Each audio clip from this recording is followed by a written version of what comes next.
Put your fucking hands up.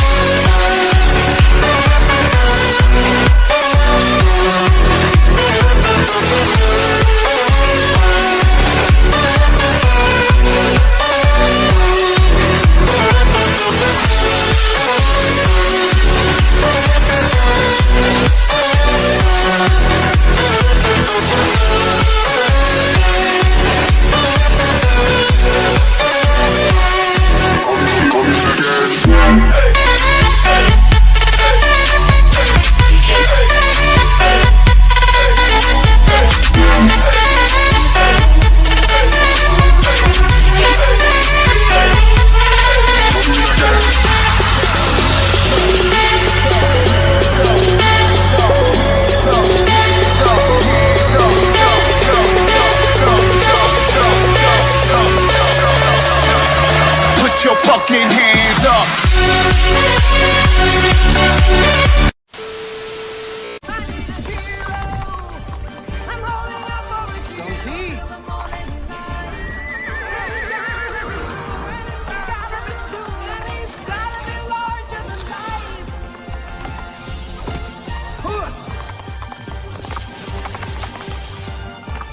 Go, go! Your lady needs you. Go! Today, I repay my debt. And now, WWE presents the Royal Rumble.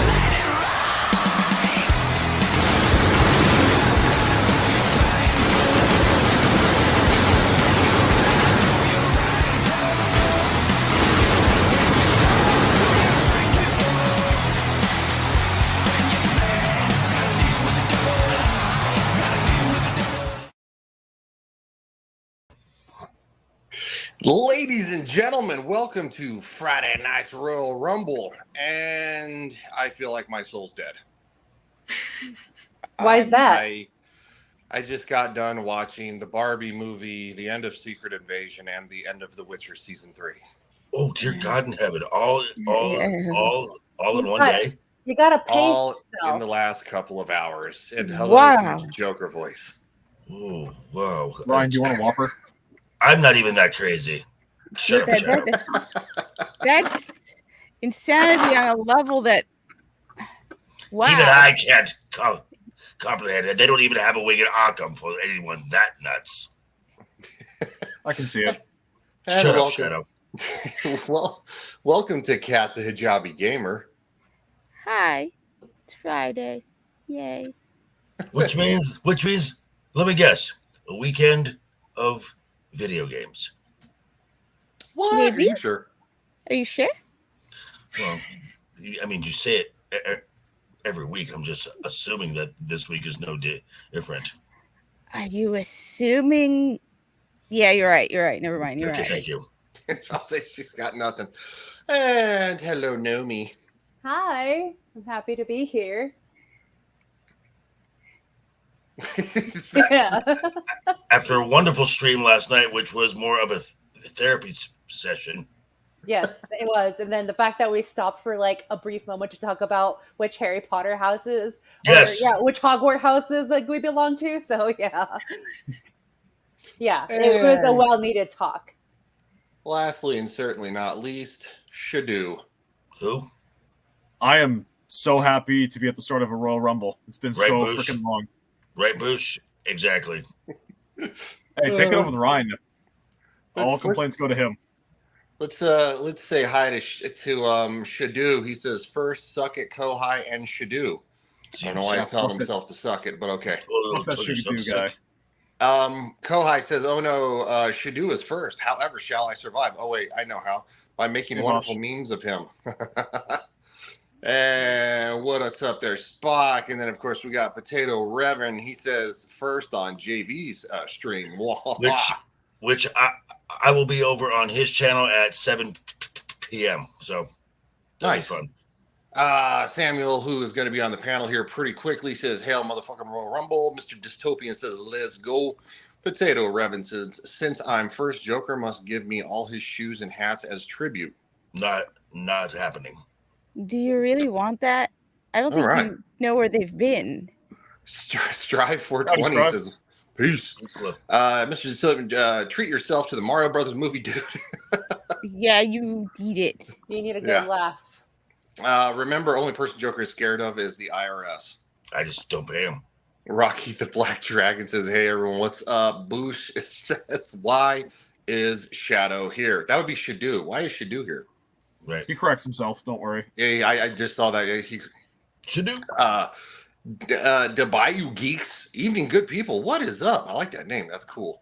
Boosh says, hell, JV, hi, Ryan, Nomi, Hijabi, and Shadu. Got to really emphasize the Shadu. Shadu. So, I don't know where to start. It's all bad. It's all bad. It's all bad. Everything's on fire. I just So- looked at the title for the first time. So, for those of you who watched it, who enjoyed Captain Targaryen? No one. No one did. No one liked Even it. the critics who rated this a 13%, the lowest Marvel Studios Disney Plus show episode rating Howdy, of Tully. all. Hey, Tully. Hey, What's up there, Telly? How you doing? Appreciate it. Yes. Well, apparently the director has some things to say, and I'm sure it's going to be all good, right? No. I mean, oh, yeah. Well, let's see. The director, when he signed on, they told him, "Don't read the comics." Yep. Much like a certain director of a pink Pepto-Bismol nightmare of a film knows nothing about Barbie. Yeah. or yeah, that's a good point. Halo, or any of it, because none of them know anything about what they're writing about. Because it's never about the subject matter. Nope. I mean, they know one thing. It'll How to- bring in the nerds and it'll get. No, people this didn't. But that's this just one didn't. okay. Shadow. Not one Disney Plus show has has reached over 3 million viewers. I mean, in general. Okay, not one. The highest it got was Loki, which Disney Plus had far fewer subscribers then. It's not. It's the distribution, the ratio of subscribers to views is getting worse. It's not even holding steady. It is worse. It is driving the audience away. Yeah, not even. No, it's I mean, the only reason. Sorry, Go ahead, Kat. Go ahead. I Sorry. was just gonna say the only reason people watch Loki was because of Hiddleston. That's about Correct. it. Correct. Basically.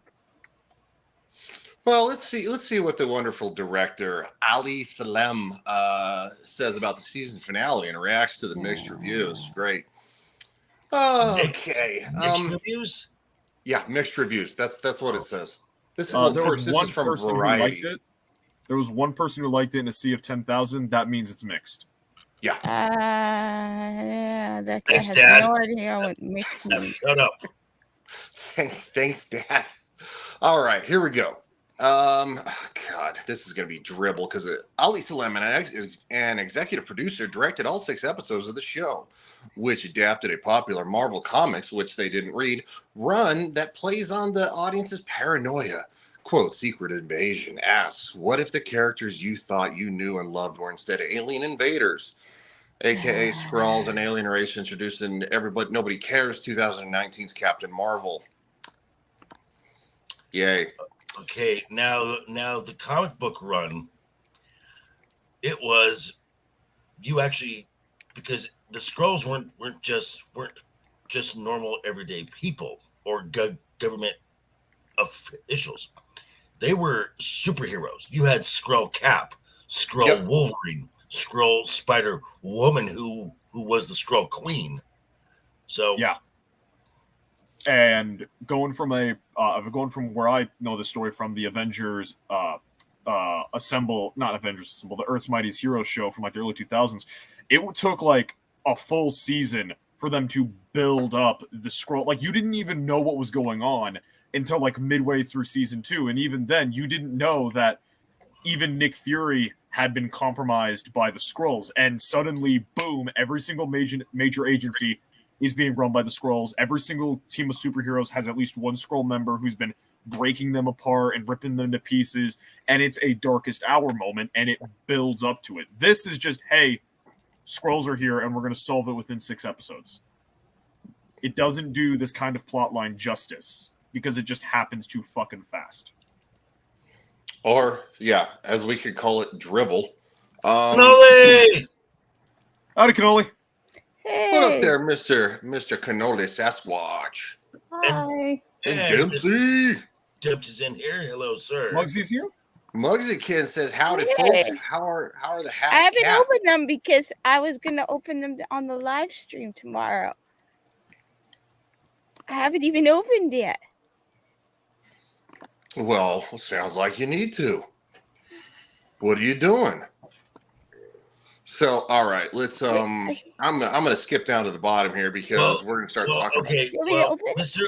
Mr. Dystopian actually said it best. Probably go back and watch Agents of S.H.I.E.L.D., the better I show. like that show.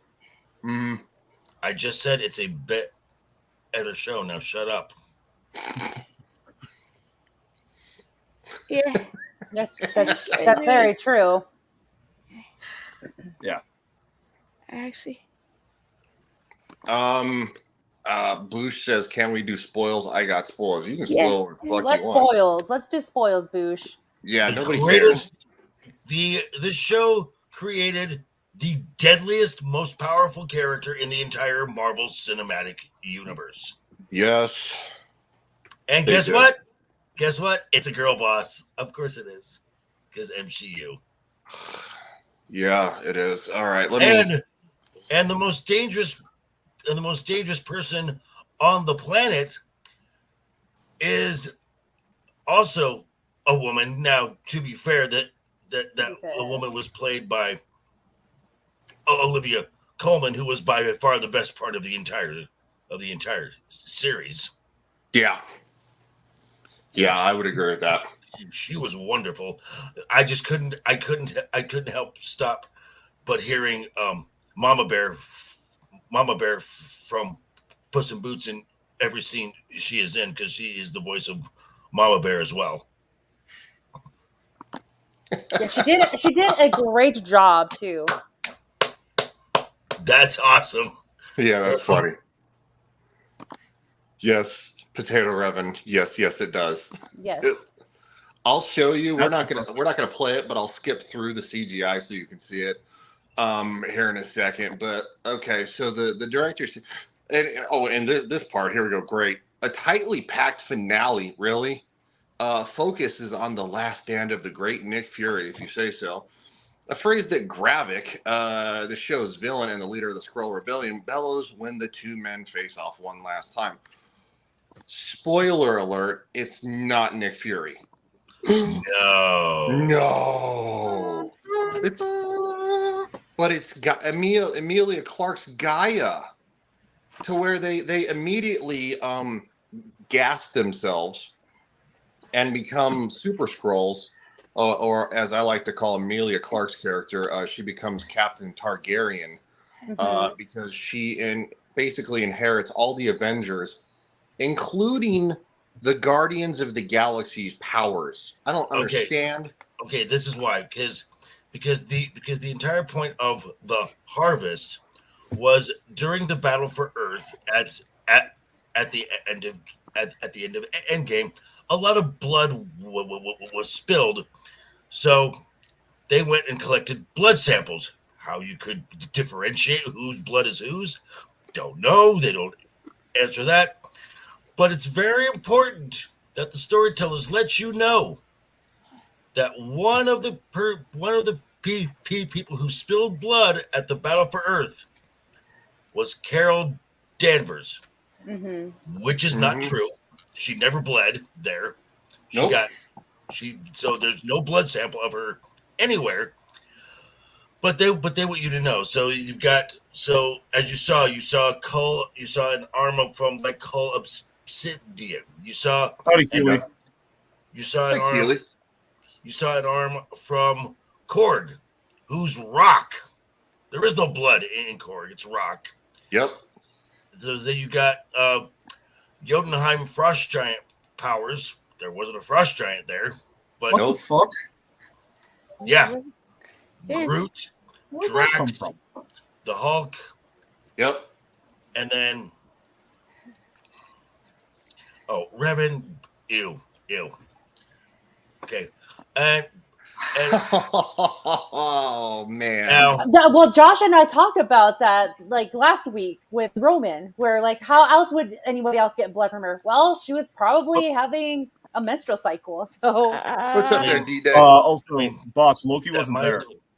I mean, that might have explained a few things. I'm just saying.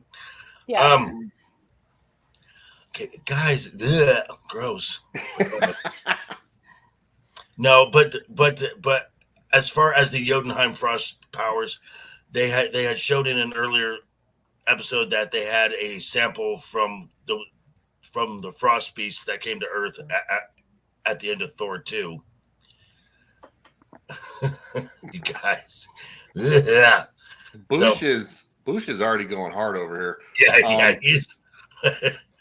Oh boy. Okay, Oh. so but yeah, so this is where they get all these powers from. They got everybody Ma from on the Thanos' side. It's just I don't know. Yeah. Mantis is used in there, and the all of a sudden they have these powers. They have complete mastery of them instantly. Hey, love it. Hey, love it. What's going on? hi. They- Albert. And magic. also, there's also the Extremis from Iron Man 3, which instantly heals, and until you need someone to die, and then they can't heal themselves. But that's fine. Then you just blow a hole through them, right? Which is weird because 2 episodes earlier, the same guy had half his face blown off, and it healed instantly. Yeah. Actually, So, are you asking for logic from these people? what? So here's the question that Variety asked the director: what have you made of the reaction to the series overall? Because reviews have been mixed. Oh, and he says, "Oh, I don't read reviews. With all due respect, for me, I view all the storytelling work I do as a dialogue with an audience. When What the audience? show is finished and put up on screen, that's my half of the dialogue, and the audience then starts their half of the response to it. I Which think is that's up to you. Your garbage is trash. yeah. I think that's Wait. valuable, but I don't know. I don't know how to answer the question. I don't feel bad about mixed reviews. If you had unanimously good reviews, every movie would gross $10 trillion, right? No. And I was just being a dick. Projects resonate with different people at different times for different reasons, and Marvel has a very devoted, even rabid fan base who have expectations. When their expectations aren't fulfilled, they move in the other direction. They give it a thumbs down. That is absolutely not true. Marvel has no audience now. No, that's, not really. that's called coming up with excuses other than embracing and accepting the fact that your show sucks. No, Also, it's not sorry, your please. fault. It's somebody else's fault. It's not my fault. Of course not. I would never make garbage. I'm a minority. That makes me special. it's also not just that. Catriona Rogers Murray says, "I don't read the reviews. What the fuck? He sounds like he really is up his own ass." Oh yeah, absolutely. Absolutely. It's called copium. And also, like, he goes, I don't read the reviews. I view it as a dialogue. You know, I present the show, then the fans give their version. By going, it's a dialogue, you're saying that, oh, when I am in a dialogue, I say my part, and then I just completely ignore what the other person has to say, and then say my next part. In other words, you're a fucking asshole. Sorry. Am I allowed to say that on YouTube? Oh yeah, you can call him a fucking asshole all you You're a want. fucking asshole. There. Because I haven't even. Yeah, there you go, Mr. Dystopian. He sniffs his own farts. I I haven't even come to the asshole part. This last little paragraph is where he becomes a huge prick. I don't know. Is it our job to fulfill their expectations? Yes. Yes. Yes. Yes. Hey, we are the paying this. Okay, this is what Gary is. This is Gary's main point. Okay, we are not just an audience. We are paying customers. Yes. Yeah. You give the customer what they want. Bottom line. Well, if you This want is- to make money.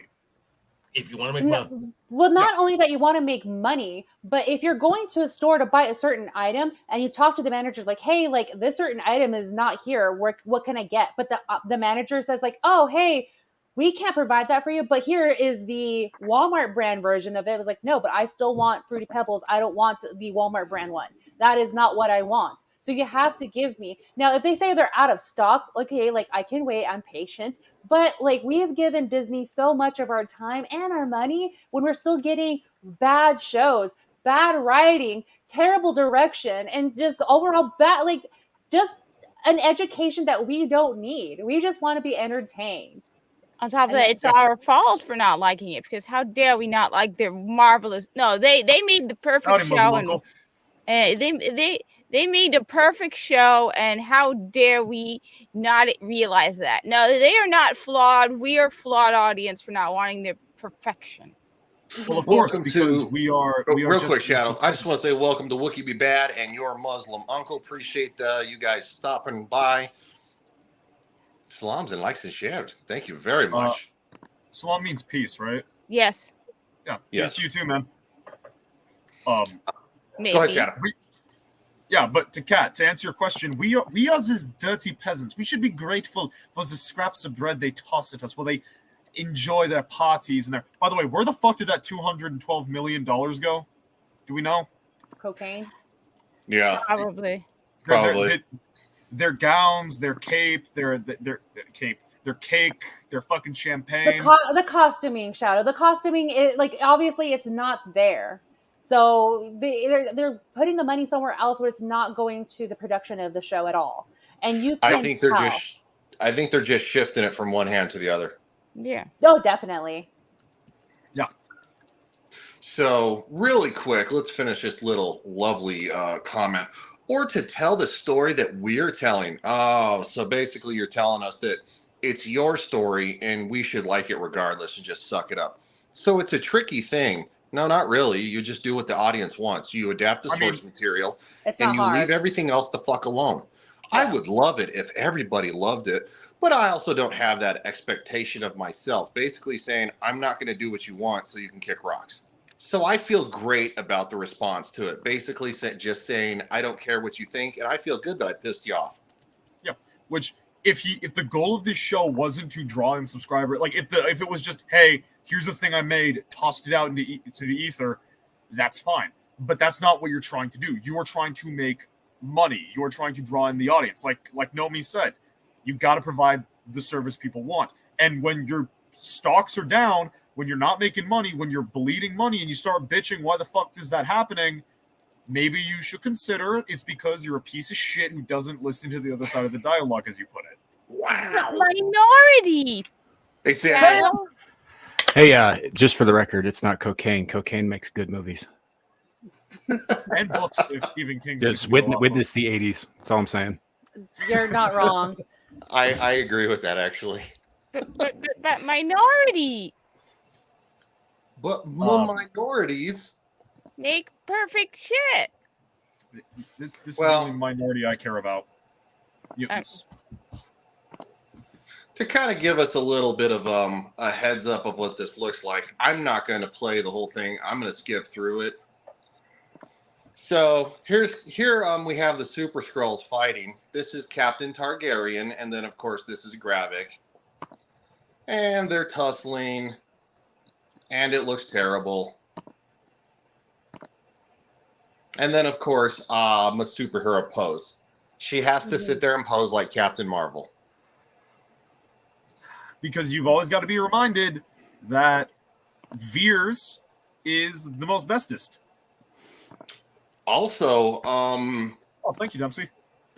Also, because at the same time, this leads into the Marvels, even though the Marvels have been delayed. Mm-hmm. Just real quick. Does anybody else hear this like weird lisp coming from Ryan? No, Say a It's bunch probably of a- S's.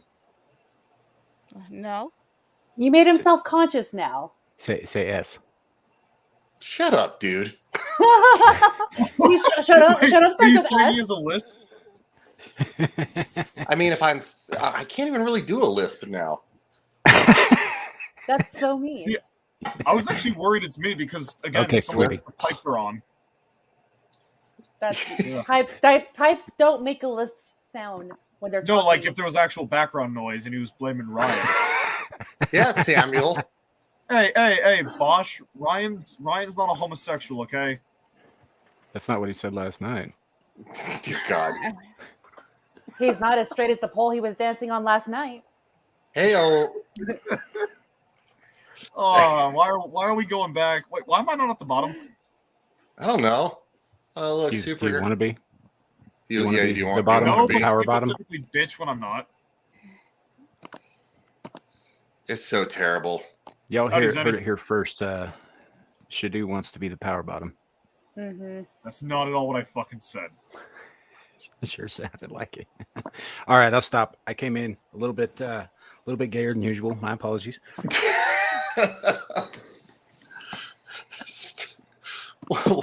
What's Strive says, oh my. What's up there, Zenny Biscuit? How you Hey, doing? Zenny. Hey, It's super Sandy. That, Hey. Dempsey's. it's Shadu. It's not Twinkerbell. It's Shadu. Oh, I'm- no. No. Samuel, Don't- judgment don't call. Apologize. I mean, why not both? Tinkerbell Shadu has a ring to it. Tinkerbell should do. I do like that. It rolls off the tongue. That sounds like an It's not the actual only thing his character, which tongue's is the rolling on. worst part. That sounds like something you would encounter in like a Tinkerbell reboot. That's Oh, why we God. said. A Tinkerbell motherfucker. Wow. You all right over You know there? what? That was totally I'm- worth it. I know, Hey, right? Sam. I'm losing my own mind. I've already lost it. So, JV, I showed some stills and less than probably 5 seconds of Secret Invasion. So, any kind of thoughts you and Nomi want to add, because you guys are probably the only other ones that watched it. I will just repeat what I said last night at the end of Roman's Roman's show. I have watched every Disney Plus Marvel show. They've been valuable for content, but there have been moments where they've done something well. I stated the first 5 episodes of WandaVision are probably the most creatively ambitious that Marvel has done. There were moments in Hawkeye where Kate actually has somewhat of an arc, and there were some actually genuine tender moments when Clint is talking about his kids or talking to his kids. Mhm. And even in Ms. Marvel is probably the most positive family dynamic that we've seen from anything out of Marvel Agreed. at all. Mhm. But the show quality just keeps going down and going down and going down and going down, and they've lost their audience to the point to where it's just apathy now. Mhm. People have stopped caring. Case in point, right here, me. Yeah. Yeah. I appreciate you going out and being willing to watch it, so I don't have to. But I wasn't going to watch it in the first place, so Right. you're kind of jumping on that grenade for no reason, at least as far as I'm concerned.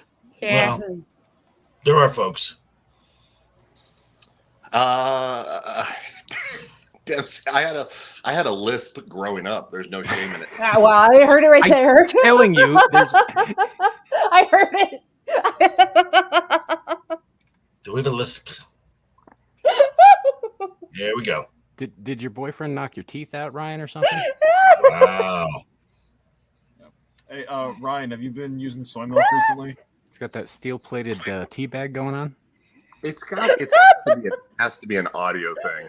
Yeah, at this point, I'm I really heard just it saying too this just shit now. because it's making Nomi laugh. I don't hear. Ryan, I'm sorry. Yeah, For try what? and unhear it now, Nomi.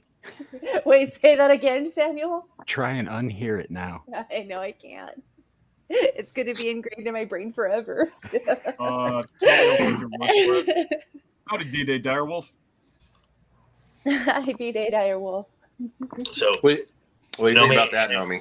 So Nomi, any It's funny. But yes, what's up, JD? so About do, the- do you want to put the do you want the last word on Secret Invasions so we can actually put this thing out of bed? Yeah, I will put the nail in the coffin on this one because it was dead to me from the start. It wasn't climactic. There was just like no adventure to it at all to this Yeah. show. It brought no anticipation to it. It didn't build to anything where you're anxious about something or looking forward to it. It was just flatline story.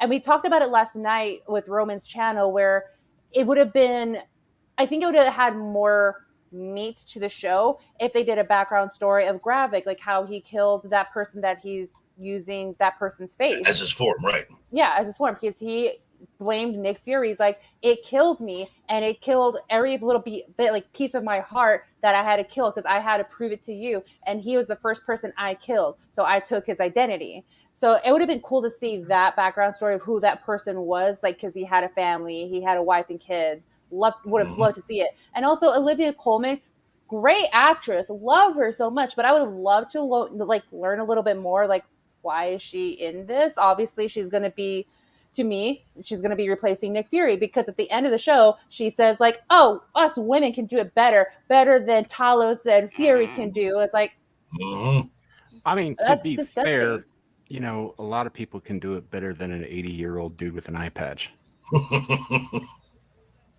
There is that, but the show just had no passion. There was no passion in the show. So, And also, it's like, even if this show handled like the not passing of the mantle, but like passing of the mantle, for lack of a better way to phrase it. stop. Okay, that there are no mantles. Okay, that is Passing of the torch. Would that be a better way to phrase it? No, just look. no. This is the big problem with a lot of this stuff these days, kid, is that they are treating it as though it's a mantle.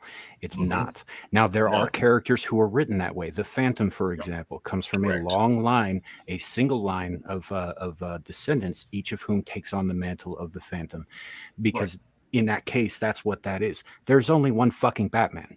Correct.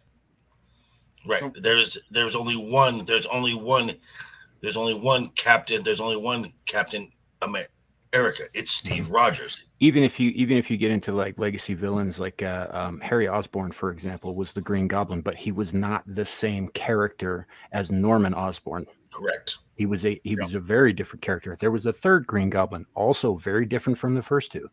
There was also the Hobgoblin. So there were 3 Hobgoblins. There were at least one Demo Goblin. Like there were a bunch of goblins, but the point is each one of them was different than the last. You know, it wasn't just like some dude wearing the mantle and taking the name. They made it their own. Whereas you get in here with Captain America, they've done this with Captain America repeatedly. This is the MCU is not the first time. Right. You know, back when they first introduced U.S. Agent and all that stuff, he was not his own character. Everybody thought he was Steve Rogers. That was his job, was to pretend to be the real Captain America until it came out later that he wasn't. Right. Which was a bit of a plot twist, but that was them trying to, slide that. And occasionally you get stuff like that. But for the most part, no. Like there's one fucking Spider-Man. I'm sorry. I was going to try to, like, that's the point I was going to segue to is like, they've done it so many fucking times and it's shit. Make new characters and stop using existing characters to prop up some freaking like. This is also what Marvel is going. What the source material that they're using is from the all different Marvel storylines, which started in like 2015. So this is kind of like the new 52s for DC Comics, where you get some changes here and there, but with Marvel, it's so blatant that it's girl bosses, race swaps, gender swaps. Yeah. And this is just what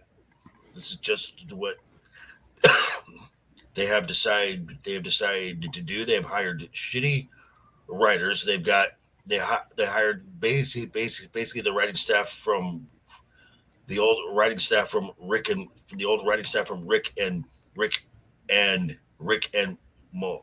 Morty, and these folks don't know how to write these type of shows or these type of films. So, well, that's been like Beard of Liberty brings up in the chat. Miles Morales is Miles Morales. Miles Morales is not Spider-Man. In fact, Miles Morales should not even exist at all. And I'm not saying this in a get rid of diversity kind of way. I'm saying that Miles Morales debuted in a non-canon universe, right? The Ultimates universe, right? Where Peter Parker dies, and then Miles steps up to kind of fill those shoes a little bit. But everything about him is redundant. Like his Venom touch, he gets from Spider-Woman. Everything else he gets from Spider-Man. He has an uncle who dies, who sets him on the right path. Doesn't matter that the guy was a villain, Right. Eventually, he becomes an orphan, just like Peter Parker. I mean, there's nothing about him that's fucking original, And then they decided to port him over to the 616, and that became a whole thing. But he really should. And same thing with Jonathan Kent, Superman's quote unquote son. Jonathan Kent came from an Elseworlds graphic novel called Son of Superman that was actually pretty good, but it was non-canon, and he was later added in for quote unquote younger audiences, and then of course the pedos aged him up so they could make him gay and all that stuff. But because if you guys remember, just like 4 years ago he was 12 and had been 12 for like 10 years, and then all of a sudden he's 17, which is just old enough to get away with him doing the butt fuck fandango. Me don't like you. Yeah, but my point is that these characters are not, there's nothing original about them. I mean, the one thing, even Jonathan Kent is not an original character. He's half human, half Kryptonian, which, by the way, genetically doesn't work because they have twice the number of genetic base pairs that we do, but whatever. But this has been done before. Superboy in the 90s, during the reign of Superman, was a clone who was half human and half Kryptonian. The human half came from Lex Luthor, not Lois Lane. Yeah. But it's been done before. He has weird and unusual powers that the main Superman does not have because of that mixing and all that stuff. Like, there's nothing original about Jonathan Kent. I actually have a question for JV, Samuel, and anyone else who wants to hop in. Terry McGinnis, what are your thoughts on him? I feel about, first of all, it's not something I ever got into. I never really watched much of Batman Beyond. What little I did watch seemed okay, but I didn't really get that into it, so I didn't know. But as far as I can tell, I put him in probably the same category as I would Miguel O'Hara. Okay. If you guys know who that is. Yeah. Spider-Man 2099, right? Yes. Who was 100 years later, but very much his own character. Right. Yeah. I remember Terry McGinnis seems to be very much his own character. It's not so much, I don't see that so much as a mantle as I do a different time. Right. I brought sorry, Jamie. Because they talked about the origins of him in the Justice League cartoon in the episode called Epilogue, where they showed the origins of Batman, or they showed the origins of Batman Beyond.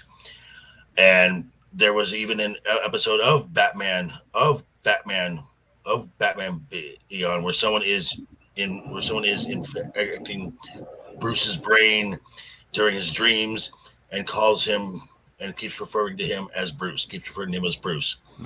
And at the end, the reason Bruce could break out of it, and it said because he said, in my dreams, I don't call myself Bruce. And Terry's like, oh, I bet you wouldn't, but that's my name now. And Bruce basically says, don't get ahead of yourself. Yeah. So Bruce never passes down the mantle of Batman. Bruce will always be Batman.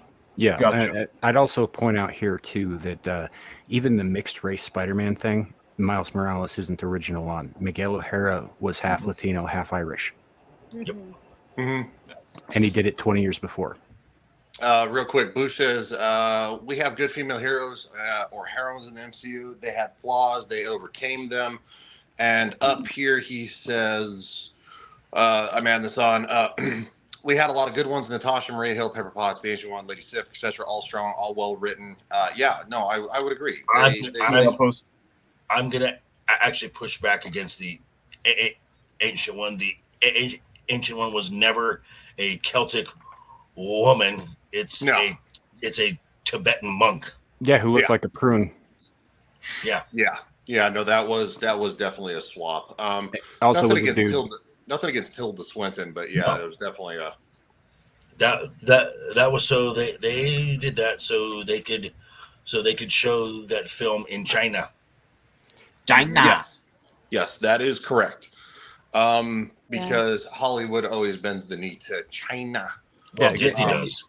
Again, Disney no disrespect to Tilda Swinton. She's a fantastic actress, and she's a very, very good character actress. I don't have an issue with her performance, but I see what you're saying there. Yeah. Han Chinese, some of the Chinese Communist Party influenced by the dominant culture in China right now, one of the worst groups of people to exist in this day and age. Kevin, you hear that? You hear that, Kevin? Oh, you got is Kevin still in the closet, or did you get him a crate? No, he doesn't deserve a crate. Yeah, I agree with Dempsey. Gotcha. Boo, exactly, boo. Like, and then Suka says China. It's just like it. We're going China. Came from China. China. We're going to China for response. I love the way he says that. By the way, the China virus. Yeah, no, it's absolutely ridiculous. The way it is now, because it's just so. GT. Hey, what's up, buddy? How you doing, man? Howdy, JT. It's so overdone that Howdy, Static. It's horrible to watch. It really is. It's really bad to watch. And you just don't want to watch it. Like, it's a struggle to get through a lot of this stuff right now. Yeah. Beer releases right now. I don't want any story or property that I enjoy to be made into a movie. I don't blame you. I'm with I you. want to see anything I love murdered. Oh yeah. No, I don't. The putting a man in his place is not a sign of a strong woman, because I noticed more than once it's like so and so the Ancient One put Doctor Strange in place and sets him on. That doesn't mean you. That doesn't just putting a man in his place isn't a strong woman. Well, the problem isn't that they're putting men in their place, because sometimes a character deserves that. Sometimes they have it coming, and it's and if it's in service of the story and character development, I have no issue with that. The problem is they're doing it just because they can. They're writing this shit in just because they can, not because it fits the flow of the story, not because it serves any kind of narrative purpose. But because it sends a message to the readers who, surprise, surprise, guys, most of the people who read comic books are dudes my age. Yeah. Right. And this is it's just more proof of just what what we've been seeing and what we've been saying, and just a little more blatantly obvious this weekend is that these folks are writing these stories for themselves. Yeah. Yes. There is the customer does not factor in to the equation. Yeah. Which, again, like, you are like, there is no higher existence obligation for you to do exactly what the audience wants. You can do you. Just when the audience gets mad and doesn't give you the money you need to live, don't blame them for your fuck up. It's that simple. You fuck around, you find out. It's positively correlated. I mean, there's plenty of trades out there that pay a lot better, that would be a bit more of a steady income, and they wouldn't have to worry about this shit. Just saying. Correct. You know, they're always looking for more coal miners and truck drivers. Yeah. Mm-hmm. They want to do those jobs. They want to Well. be famous. Oh, of course they don't, because they got most of the people who are in creative arts, industries these days. Most of them share a particular ideology, and that ideology is I want to do what I want to do and have my shit taken care of. Mhm. It's nothing to do with work and succeed. Which is the American way. It's always been the American way. Which I am super glad that these people are being tossed out of the industry and ChatGPT is taking their jobs. I'm totally with you on that. Hell, I don't mind taking that job of overseeing the AI. Yeah, I don't like the idea of people losing their jobs. Don't get me wrong. I like if a machine comes in and lays off 100 people in a factory, that's fucked. But these particular individuals have ruined shit I love, like this book. They've belittled people. They've belittled people like the people on this panel. They've been absolute assholes about it. And then they decide, you know what? No. We deserve more for being pieces of shit. Yeah. And they're getting their comeuppance. Hang on there, okay? Because the ones who are being very loud about this are generally the ones that they need to be loud about this, because if their performance was based on the merit, they would not have a job. This is why they have unions. The top will always results are the best job security there is. I keep going back to a line from the original Ghostbusters film where Dan Aykroyd said, "I worked in the private sector. They expect results." Yes. Well, I just was suddenly thinking because I responded because there's a one YouTuber I really, really like, and he's generally has some pretty base takes, but then he's all up into the whole on the side of the strike, and I'm like, I was like, you know what? When Leonard Nimoy first started acting, he did a bajillion different jobs as well. So you know what? I had to say, if you're writing salaries and covering it, get another job. Agree. Kilted Cajun says it's time for the squeaky wheels to be replaced. I agree. Absolutely.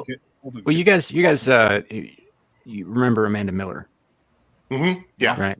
So I was listening to. She did an interview with. I can't remember his name.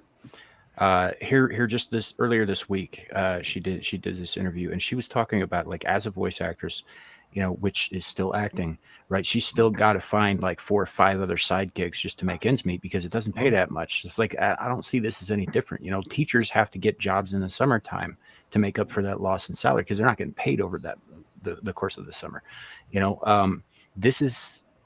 That's just the way it is. Like, you would think that these guys would have something on the side, because in that industry, right, you can go like years sometimes without ever getting another job, and if you piss people off, you are never going to work again. So it's always good to have a fallback. It's always good to at least keep your hand in the job market a little bit, just in case. Anyway, like a strike or no strike, you never know what's coming down the pike. So I guess my response to these guys is that we don't owe you fucking anything. No. Right. If you be more like the ant, not the grasshopper. If you want to survive, then you have to make that happen. You can't wait for somebody else to come along and do it for you. And that's what the strike shit is. It's just like, pay my way for me. That's all it is. And it's sorry. I'm sorry. Sam, go on. I mean, no, we're good. Go. But I mean, there are some things that, there are some points that I'm like, okay, that's something I can get behind. The use of AI, I'm fine with. I'm fine with. Let's have actual writers do the writing. Now they want to counter that with, and we want a minimum 8 people in the writer's room, and it's got to be of this diversity. And I'm like, no, you had me here, now you lost me. And they also want more transparency when it comes to streaming numbers and how that revenue gets distributed. They had the same issue when they had the same issue a few years ago with syndication. So this is kind of so I can see where they're like, okay, well, we know that you're lying about streaming numbers and how it comes into subscriptions and that revenue.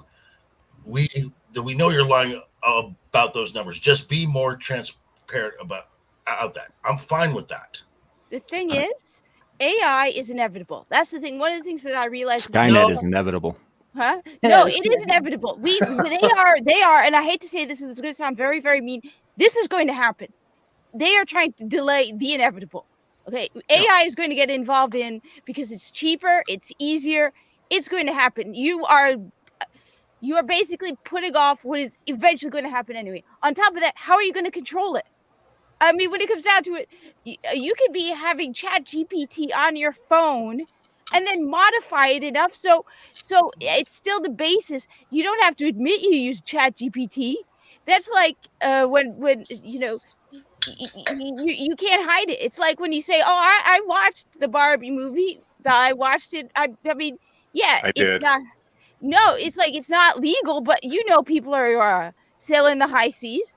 Oh, you can make it illegal, but that's not stopping people from doing it. So the same thing with ChatGPT. But I'm sorry, but they are just holding off the inevitable. It's going to happen. They need to prepare themselves for it, because this is like back when, because somebody made a very good point. They're like back when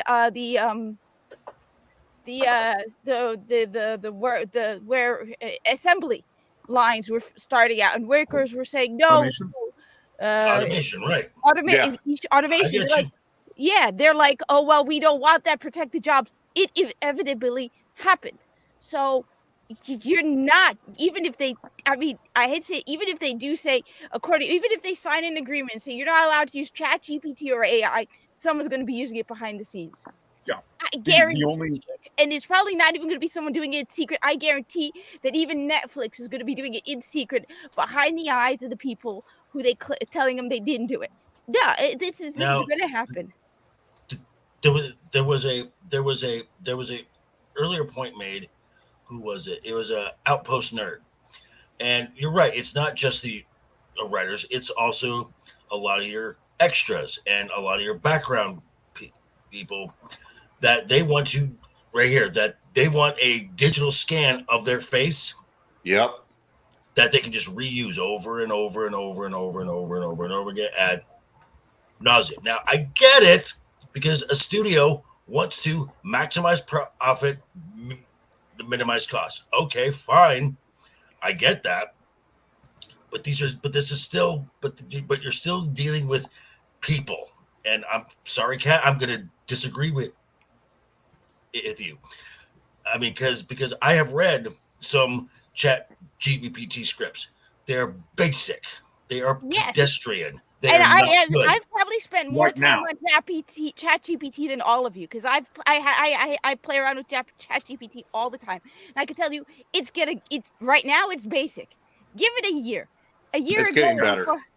On top of that, and I hate to say, because I saw one voice actor be like, my voice, I do not authorize anybody using it. Habibi, I get it. But it is holding off the inevitable. It may be 2 years, 5 years, but you're going to have actors being scanned in whether they want it or not. You guys were telling me about cell phones or something where it's like, it's going to happen. The Neuralink. Well, this is going to happen, and it's a lot easier and a lot more likely than everyone getting a Neuralink. You know what's funny is that those are not mutually exclusive events. Just saying. Yeah, and what Kilted said as well. Like I DM for D&D. I have in the past used Chat GPT to just get the ball rolling. Give me this generic list of things I want, and then I go in and then I refine it, and that saves me like days of time, or maybe not days, but like hours of time. Apply that to making a movie. Okay, I need a Marvel movie centered around Wolverine, and I need the villain to be Sabretooth. Write me a rising action, a climax, a falling action, a conclusion, and then you go in after that, you fill out the details. Okay, write me a dialogue scene between Sabretooth and Wolverine to get them to like fight or something.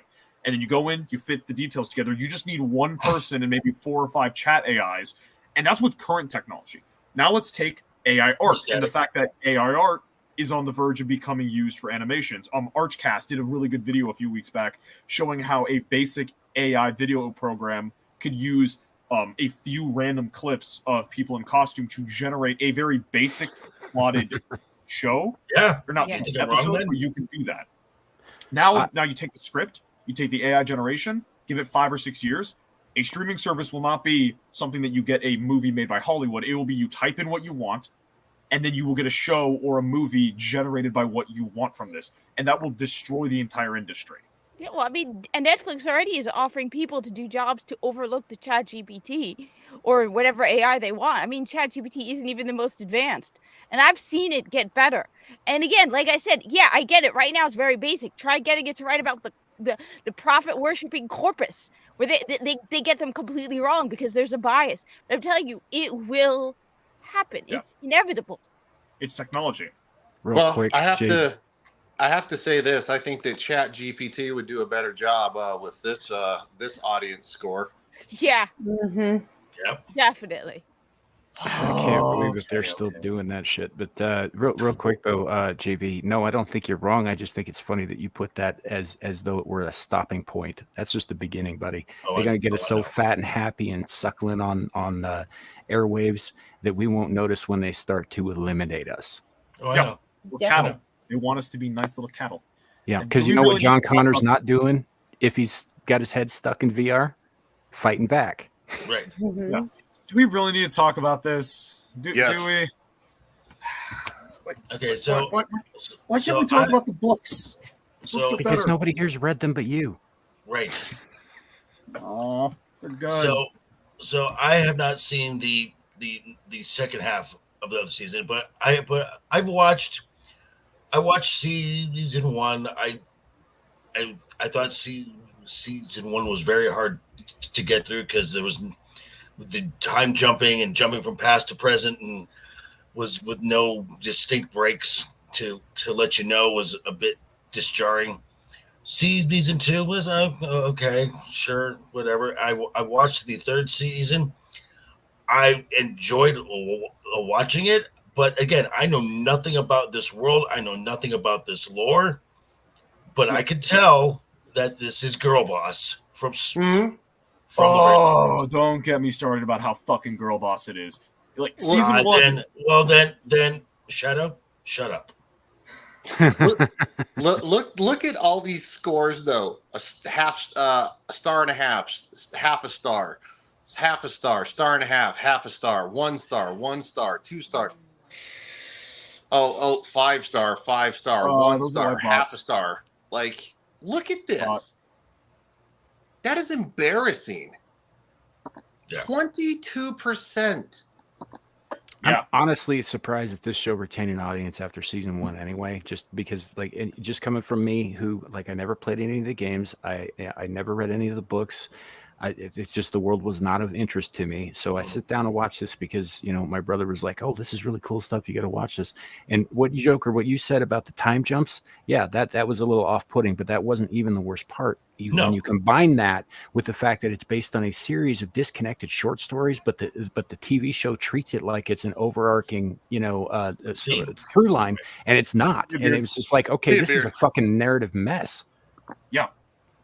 Oh, and it's a it gets jumbled mess. it gets so much worse when you realize that every single story they adapt, except the Butcher of Blaviken, they completely and absolutely rewrite it so that they can fit in their little diversity message bullshit. Like, See, that Queen would Calanthe- require me to read stories I wasn't that interested in to begin with. right? Yeah, Mhm. like You could actually get the best example I could give is the one where they go and hunt the dragon. And I'm sorry, Kat, for cutting you off, but this is I love these books, I love these series, I love these characters, and I just need to fucking No, but vent. but like he said, we haven't even read them, so we don't even know what you're renting. Yeah. I was just going to say that we can input the short stories and books into the chat, into the AI, and you could probably come up with a better script, more loyal, Probably. better. Yeah, because you But- can now have it scan.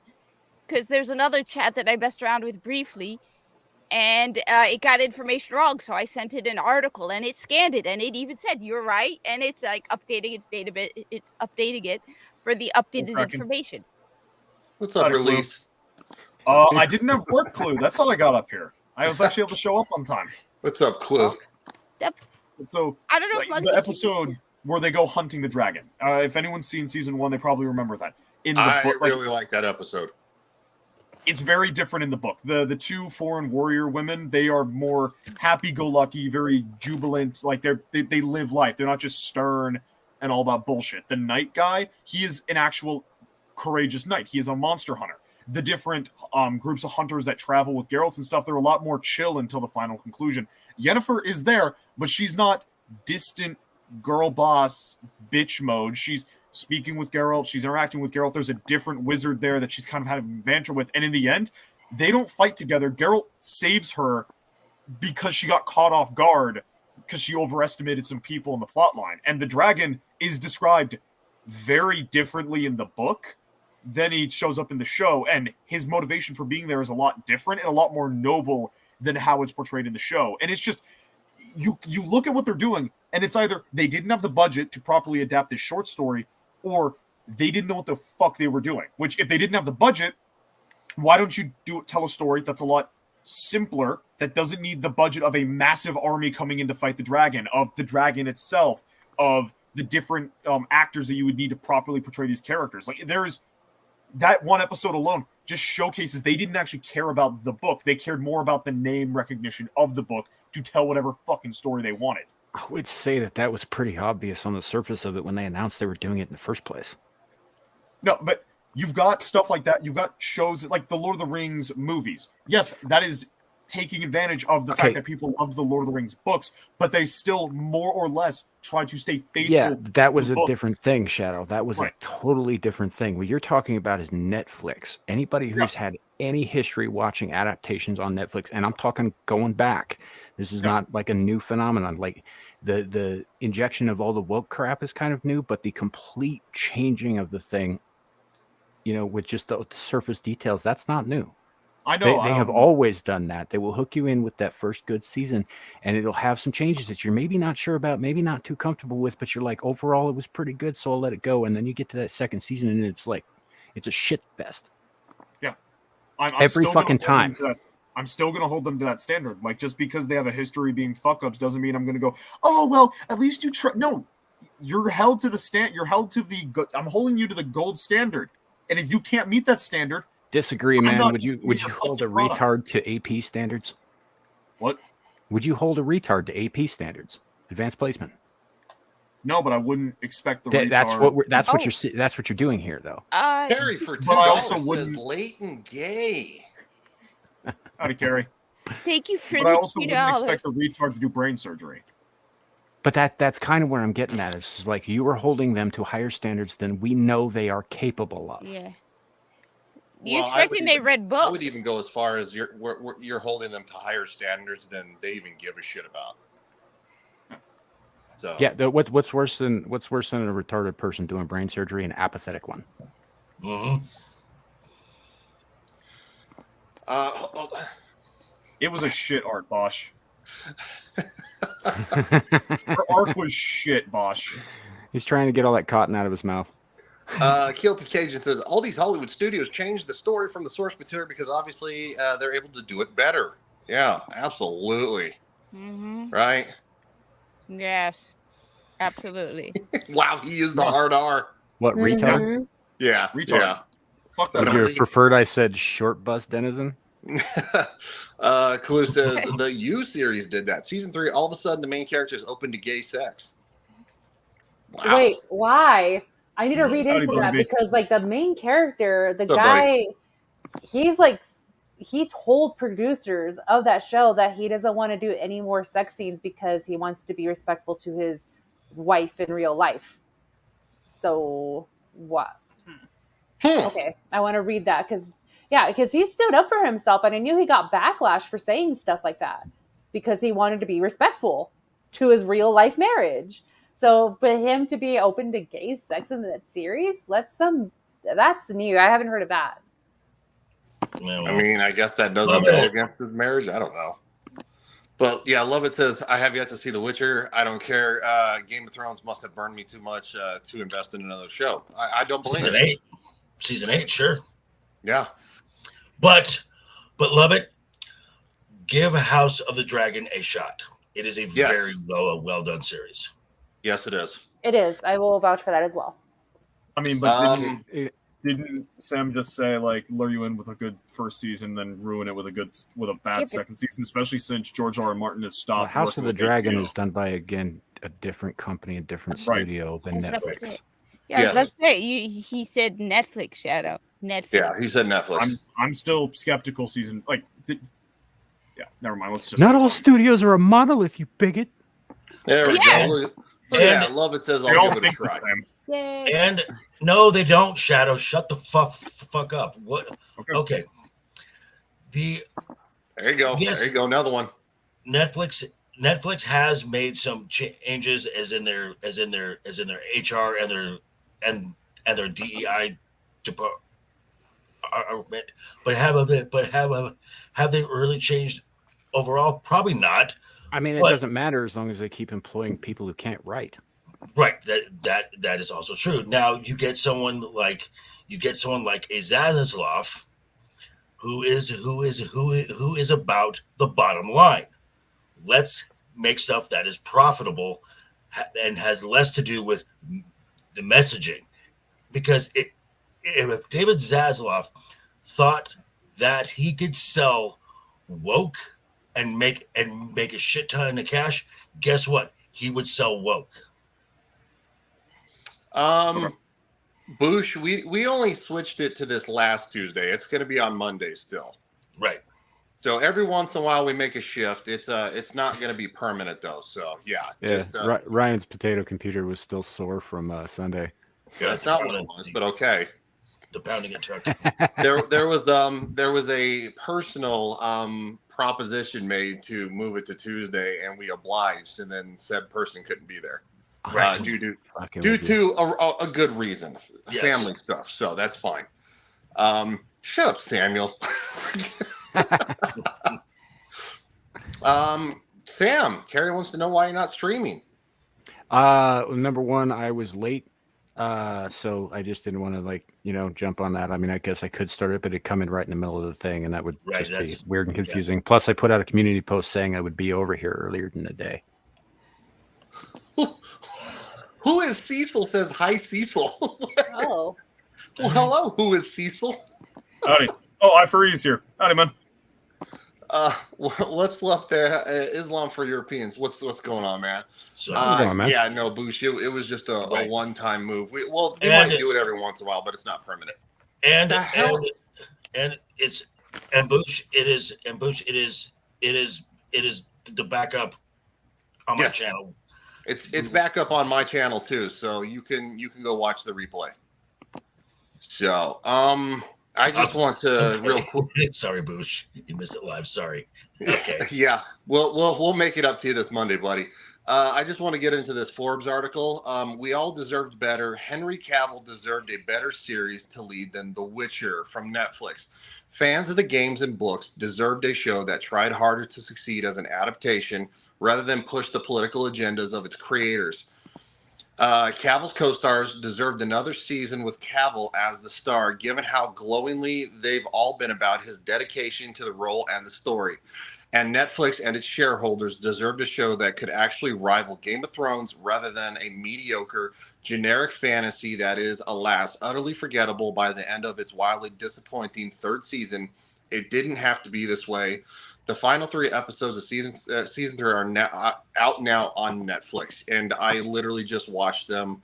I finished them today, and I watched half of those episodes yesterday with Jed, the Hollywood scholar, and another group of people, and it was quite frankly atrocious, and it is so lackluster. It is absolutely disappointing that Henry Cavill goes out on this note. It's absolutely disappointing without question. And season 4 is on hold now. I don't think we'll ever get a season 4 or 5 of The Witcher. Good. Good. I'm fine with that. Burn it. We should have gotten to season 3. Shouldn't have gotten season 1, in my opinion. But And I think that this is going to be for us at least, the good part of this strike is there's going to be such a backlog now that studios are going to that studios can't just throw everything at the wall and hope something sticks. They're going to have to be like, okay, what's actually going to bring revenue in? What are stuff that fans are going to want to see and are going to want to see more than once? Yeah. Mm-hmm. Boosh says, I don't think Henry gives a crap. Actually, that's the problem, Boosh. He does. That's why he left the show. He's a fan of the games. He wanted them to stick to the source material, and when they didn't, that's when he decided to walk, because Lauren Histrich apparently has major daddy issues, and she can't rectify those. Also, Islam for Europeans says, I fear The Last of Us Season 2 will be super woke. It's like the game. Season 1. Yeah. Just like the game. Season 1 was pretty, from what I'm hearing, they added a whole bunch of stuff that wasn't in the game. Yeah, that was, they did. Yeah. Season 2 is going to be more or less the second game too, which I don't know how that started and how that ended. Yep. Yeah. Pedro Pascal is in for a surprise. Maybe he should They're gonna have a big beefy woman beating the shit out of dudes. Yeah, no, he doesn't give a crap anymore. Because he's got his own thing now where he is in charge. He is the EP of it. I can't fucking wait for Henry Cavill's Warhammer project. Like, if there was any man I could trust to deliver a proper Warhammer product in this day, like, Henry's going to knock it out of the fucking park. Okay. I think you guys are putting way too much stock in Henry. Look, I like Henry Cavill. I like his work. I've enjoyed most everything I've seen him in, even in things I hated like Man of Steel. Right? I like Henry Cavill. I think he's fine. I like his dedication to it. I like the fact that he's not only good to fans but is a fan. That's very cool. However, he's one actor. And regarding the Warhammer stuff, I feel about that the same way I do about The Witcher. I don't care. I'm not alone in that. This is not I mean, if it's great for fans, awesome. I have no issue with that. Yeah. It's not for me. Right. Yeah. It's yet another fucking semi-obscure corner of fucking nerddom being brought to the mainstream. And honestly, man, it doesn't matter how good a job he's going to do. He will not have it in his hands forever. And the second somebody else takes it over, it's going to turn to shit. Yeah. And Dempsey has a question for you, Sam. I did, actually. And yes, I'm aware Hellraiser Hellworld is a terrible fucking movie, but it had him in it, had Catherine Winnick in it, it had Lance Henriksen basically reprising his role from Pumpkinhead, because it's got the same plot except with video games. It's a terrible movie, but it was fun, and I did enjoy Henry Cavill in that. And Sam would know about terrible films. I do. Yeah, yes, he would. Velocipaster. Look, you like Warhammer, I like shitty cinema. Oh, I'm not judging. I'm like JV. I'm not judging. Well, I'm looking forward to seeing what the Warhammer series has. I know nothing about it. I mean, this series, it means, I'm like Sam, it means nothing to me. It's the reason I'm looking forward to it is because it is coming out on Amazon Prime, but it's not being done by Amazon Studios. So I think it has a chance of being pretty good. And Henry Cavill is supposed to be one of the showrunners as well as starring. And so I'm going to cross my fingers. I think he's got a writing credit on there somewhere too, and as well as producing. Yeah. Think armies of Master Chief on steroids. We're not talking. I don't care. I don't care.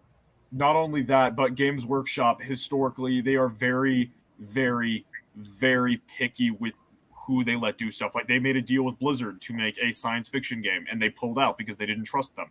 That game is now StarCraft. They did the same thing with Warcraft, where it was going to be a Warhammer game, and then they pulled out, and it's no longer a Warhammer game.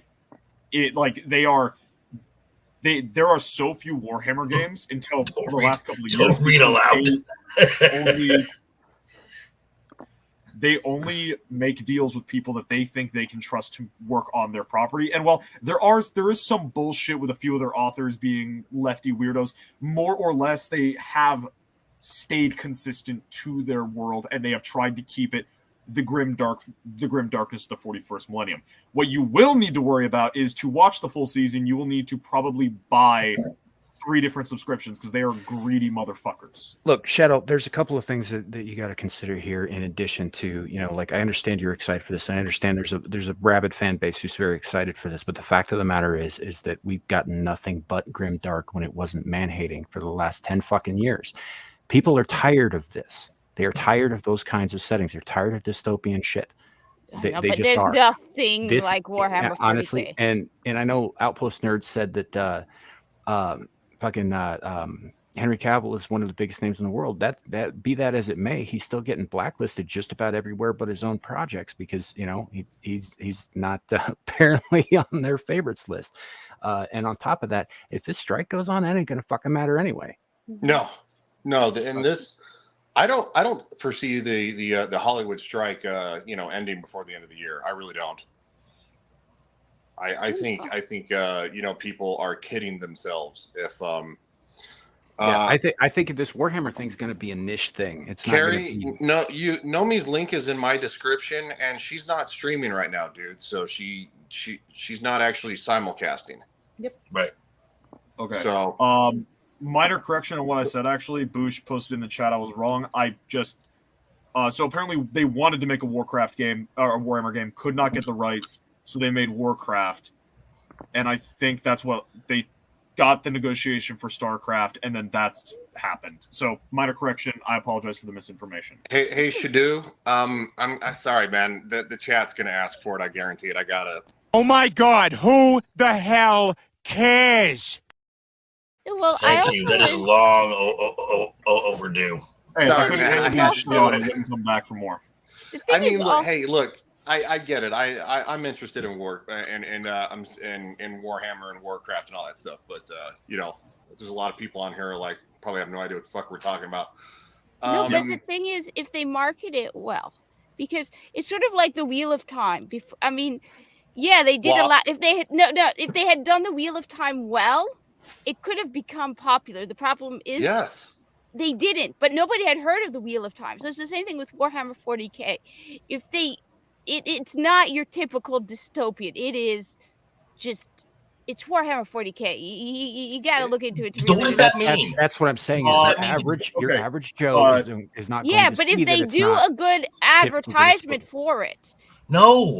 You're talking about something that's got 40 fucking years of lore in it. You have to do homework just to get the goddamn trailers. Hold on. Let me break down so the Warhammer 40K universe is so big that when you get into specific,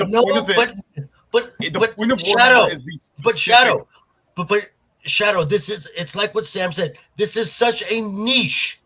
And nobody cared about The Last of Us either.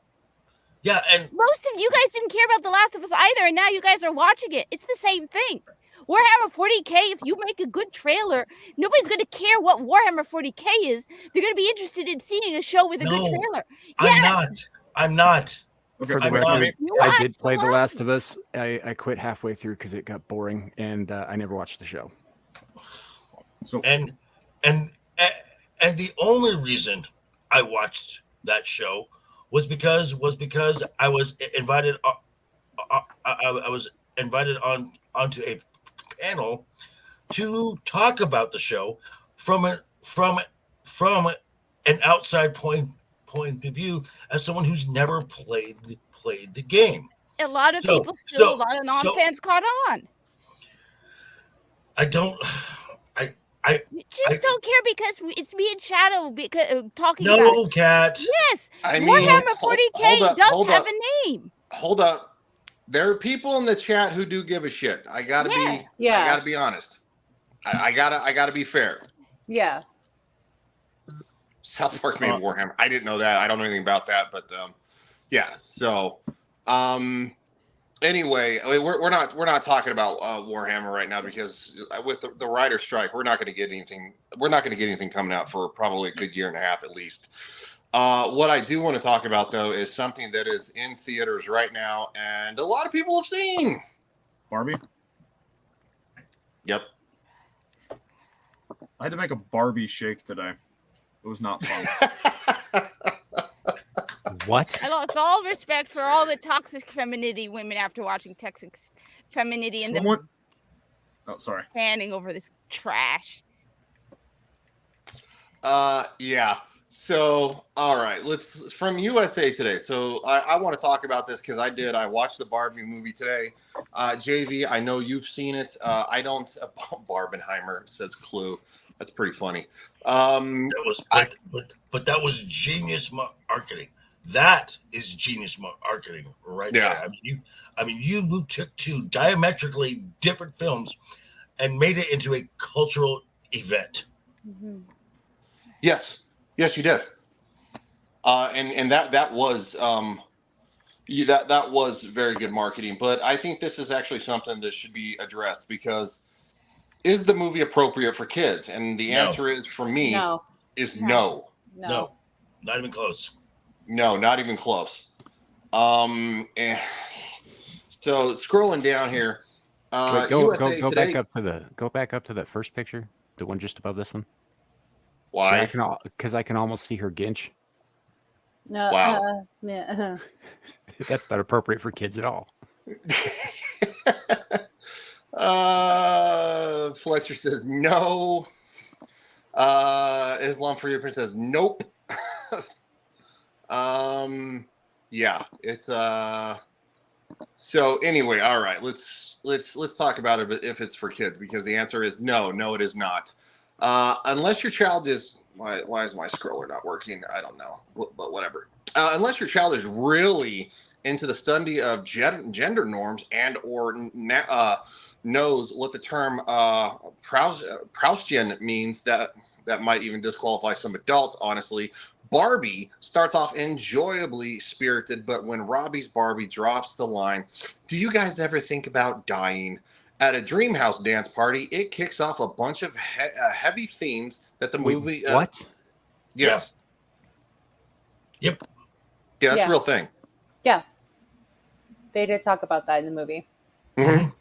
I mean, two things. Like, one, I'm glad this is rated PG-13 because, that's not the kind of existential thinking that like 7-year-olds need to concern themselves with anyway. Yeah. Right. And two, to answer the question, yes, all the time. So and this is the problem with this is and Drinker said it best that this was the greatest lie that was ever sold. This from the trailers and everything we saw up until about 3 weeks before the film hit. This film had all the momentum in the world going for it. I mean, the set design is amazing. Mhm. Absolutely amazing. Mhm. The little attention to details in Barbie world, top notch. The marketing was great. I mean, you just look, just the imagery alone, this is a Barbie film. Yeah, which They- is why I knew it was woke. No, you didn't. No one did. Yes, I did. I was not interested. Mugsy Kids also said she knew it was woke even before it came out. The only reason I didn't say anything Cat- is because everyone was Cat. so caught up in it. No. There were some people who were saying that they thought there were red flags. I don't know if anybody Yeah. knew for No, sure. No, until- Yeah, it's just there's- common sense. It's Barbie. You really think they're not going to make it a feminist propaganda piece?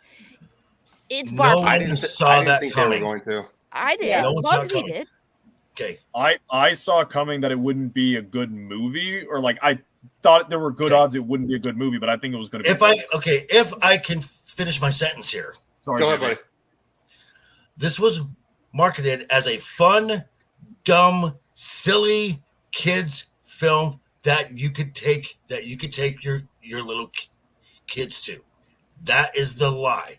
Mhm. With a hint of female empowerment. Yes, that is to be expected because of what Barbie historically was. Okay, fine. You had Tom Connors, you had the Valiant, you had Mr. H, you had Critical Drinker, you had Vex, you had a bunch of in this sphere who were like, do not sleep on this film. this film could do massive. And then 3 weeks before it dropped, Kate McKinnon Yeah, opens thank you. her, Yeah. opens her mouth, and then the trans actor opens his mouth, and then Simu Liu opens his mouth, and then you do a little digging on who Greta Gerwig is. These are the red flags, and all of this was right. So once people saw the film, they are they're like, wait a minute, we were sold something else. We got, and this is what we got. So, and I have said, great. So I mean, now, Mugsy must know somebody who got a big preview. I don't know, because But Yeah. I didn't think Okay, it so- was going to be Right. feminist until recently. Yeah. now, Barbie. now, in my review of the film, I compared it to a film that actually has the same themes, but did it way better, and that was Legally Blonde, Hmm. Yeah, a much better film, which talks about feminism and patriarchy Yeah. in there. Yeah, I saw your review too, and I know like JV, you didn't like the movie. I was indifferent about it because I was told, and I saw reviews, someone walking out getting a refund, and Right. a lot of people just saying like it's just terrible, and like Hey, okay, Tim. I went kind of buzzed because like if I'm gonna go see a terrible movie, might as well be buzzed. But it takes a lot for me to be buzzed, so I was sober watching this movie, but I enjoyed it. There was parts like, yes, I rolled my eyes so hard. It's like, oh my gosh, like they had to add that in there. They had to do that. But overall, I did enjoy it because at first there was a lot of people saying like, well, it's anti-motherhood. It's like, I don't think it was anti-motherhood at all. It, if anything, it reminded me a little bit more about my mother, like the relationship I had with her. And I know like it's the beginning of like, well, there was just baby dolls, and we're as girls, we're supposed to like follow after our mothers. It's just like being like them, taking care of the kids. But when Barbie came, that changed the whole world where she built something for herself. She had her dream house. Like it's just a message of like, if you're a woman, you can be anything. Yeah, you don't like if you there's women who strive to be a mother, which this is something personal to me because I would like to have like my own family, but I set myself up. I've already like career driven. Boyfriend now. And I'm already career driven. I have stuff already I've established myself that I am proud of. And there's more to me that I can add on. And then one of them is being into the motherhood. Now it's not super feminist, but they did take Oh, a yes, lot it of is. yeah, well Yeah. yeah, it is super feminist, but like not super hard. They did add like a heartwarming message to the mothers at the end where I'm like, dang, like I actually love it made me realize like I love my mom a lot. Like I appreciate everything that she's done for her because like my parents are immigrants. They came to the United States here. My mom sacrificed a lot to be here for me to have a great life. So it did make me reflect on that. So that's why I got a little teary-eyed. I was like, dang, I have to be more appreciative about that. So it just kind of like challenges you.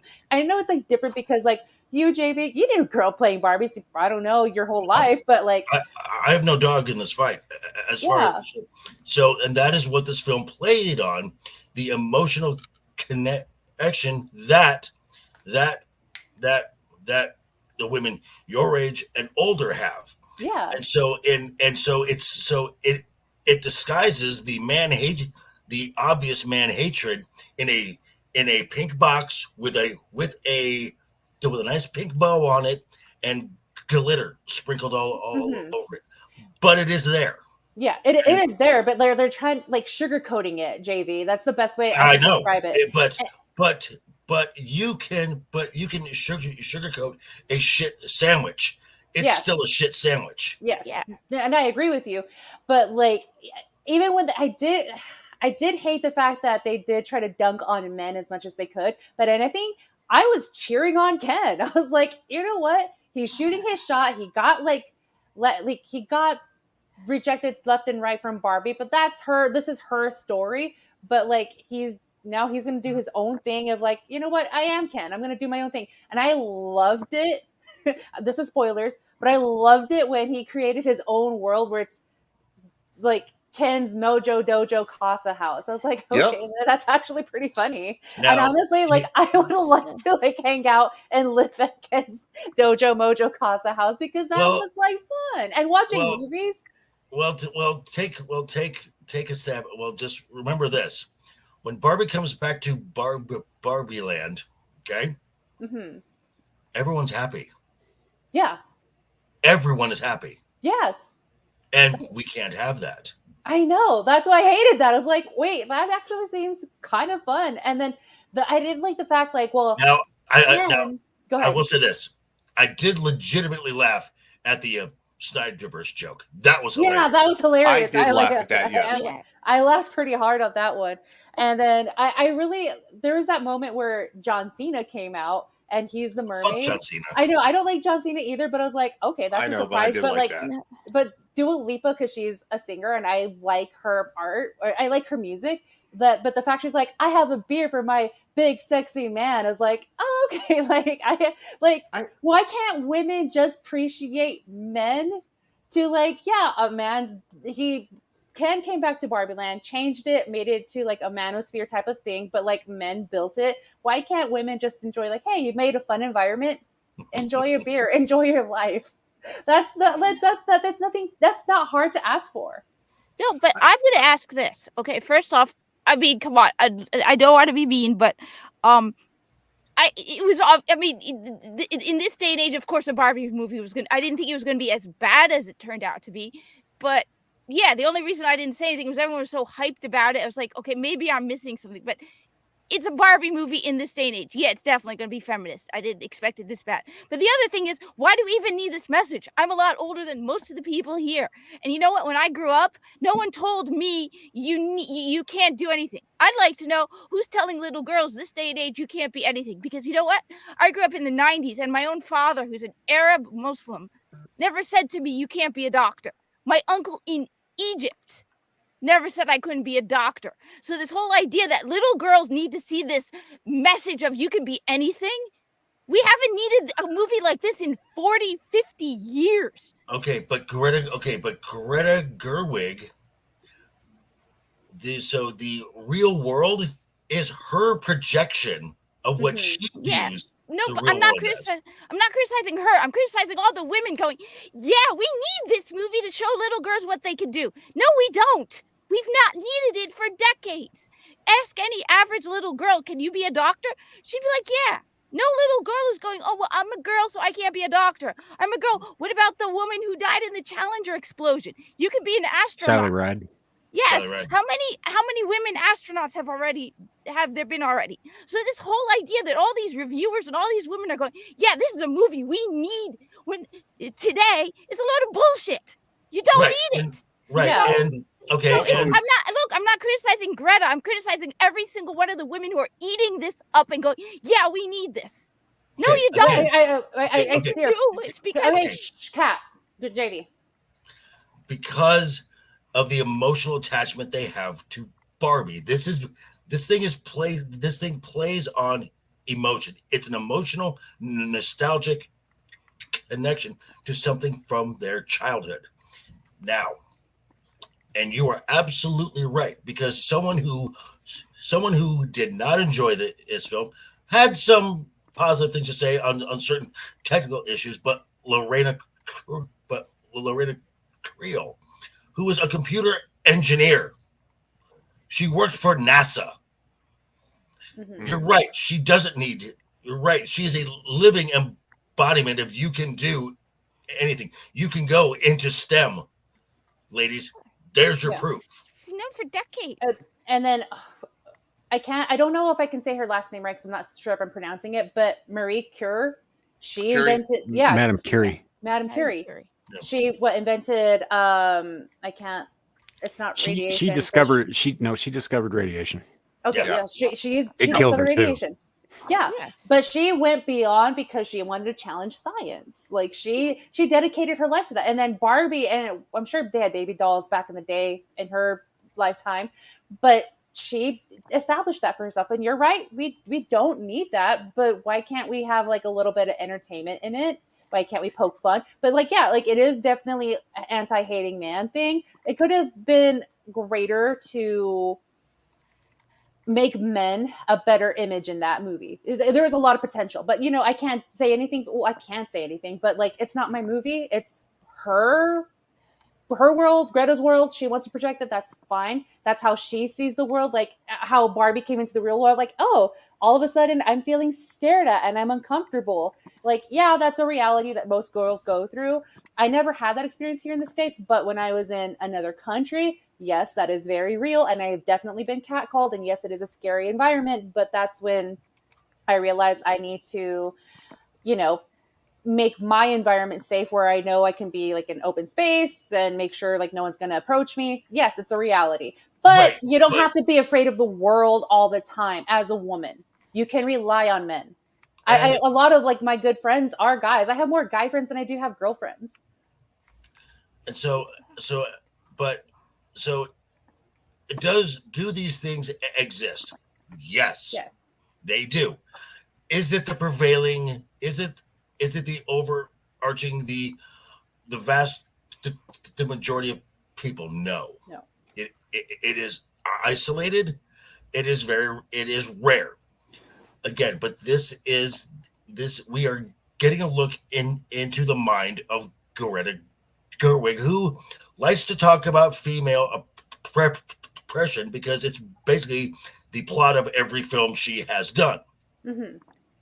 Let me just add, in addition, and what I find hilarious is Ruth Handler, and I just to double check, made sure it was president of Mattel from 1945 to 1974. So the president of Mattel, the Right. oppressive man, was a woman. Half the board are women. I mean, Right. Half the board now is women. I have a nostalgic love for the A-Team. I grew up with the A-Team. I love it. If they were to come out with an A-Team movie today, I'd be like, yeah, I have no doubt they're going to completely mess it up. Mm-hmm. So, I mean, I'm not criticizing Greta. I'm saying that all these people who keep they eat this up like it's... Okay, because you do not understand the emotional and nostalgic attachment they have for this property. I have the same one for the A-Team, but I would still be The critical. A-Team is 100% different than Barbie. Kat. How? I have the same emotional attachment for the A-Team. That's what I grew up with. Because you have to play with Barbie versus watching a TV show. Me and my brothers would run around pretending we're the A-Team. I nearly joined the Air Force. You're also using an anecdotal experience to try to justify a average. I'm saying... And Barbie was a cultural phenomenon. Yes. Yes. It was a massive cultural phenomenon. Yes. And now I didn't have a dream house, but I made my own dream house, like whatever it's also materials got a very I found. long history. Yes.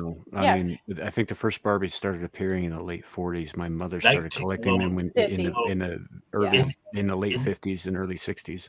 In the United States, it was 1959 because it's basically a doll that was made in Germany post World War II. Mm-hmm. No, Perry, I considered joining the military. I nearly joined the Air Force because of H.M. Murdoch. He's saying, no, I seriously can considered... be anything. Yes. Yes, granted, you didn't need the movie, but you had all these ambitions, Kat. I know you've had an ambition to be a surgeon. You still have that. You still have a lot of time. Like, you don't really need the movie. But, like, it's not... This movie is definitely not for girls because there's a lot of adult humor in it. So little kids are not going to understand it. The kids that I babysit, I'm not going to take them because they're not going to understand jack crap in it. And then also the fact that there's a little girl, which is America Ferrera's daughter. I did not like the daughter at all because the fact like she was so indoctrinated, that's what I hated the most. Like she was a jerk. Yeah, she was like a total little birch. And if she was my daughter, I definitely would have slapped her. Yeah. Well, I have people I gotta be respectful for, but if that was my daughter, I definitely would have slapped her because like who taught you this? If this is the school, I have issues because the fact like you're calling Barbie, who we've said before, established that she is a historical figure. I've played with Barbies. It's nostalgic. and this little girl to come in like, well, you're the one who ruined everything for me, because like we have this unrealistic beauty standard that we have to follow to, and you like go into the corporate world and you're a fascist. Like, okay, you're in what, eighth, like you're in 7th grade, how do you know the word fascist? Like, who I know told you this? she called Margot Robbie's Barbie a fascist, and I'm just like, what? Well, yeah, I was just like, how do you know this? Do you even know what a fascist is? Like, Most people don't. Yeah, exactly. So that's where I had my most issues about. That's where the modern woman comes out in the young child. So it's really ridiculous on that. But yes, there's that feminist part where I hated it. Now, at the end of the movie, where Barbie's talking to the creator of Barbie, where the creator, and that's where I got teary eyed, because the creator of Barbie's like, well, I created you, so my daughter can have like a world, because she has so many opportunities before her, so she can look back and see how far her mother has come to create this world for her. It's like, okay, like, yeah, I just started crying. Okay, JT, okay, JV. But that is more first wave feminism, Mm-hmm. which is really where feminism should stop. This film is third wave, fourth wave. It has gone way past. It's fourth. It's not third. It's fourth. Yeah, they have a trans woman, but no Muslim woman. I would say probably 3/4 of it is fourth wave feminism. Yeah, I do want to. I'm gonna play the audio. I'm not gonna show the video, but there's one thing I do want to highlight from this one thing. It's one of the only things about it I like, that in my opinion comes from what I would say first wave feminism, because it actually, the creator of Barbie, who obviously is not played by her because she's dead, but they did a really good job. So it's like 10-second audio, so we'll listen to it here real quick. Being a human can be pretty uncomfortable. I know. Humans make things up like patriarchy and Barbie just to deal with how uncomfortable it is. That line right there. Yeah. Human beings make up things like patriarchy and Barbie to deal with how difficult it is. In my opinion, that is somebody who is a first wave feminist saying that this patriarchy bullshit that has been, the whole entire movie has been clouded with.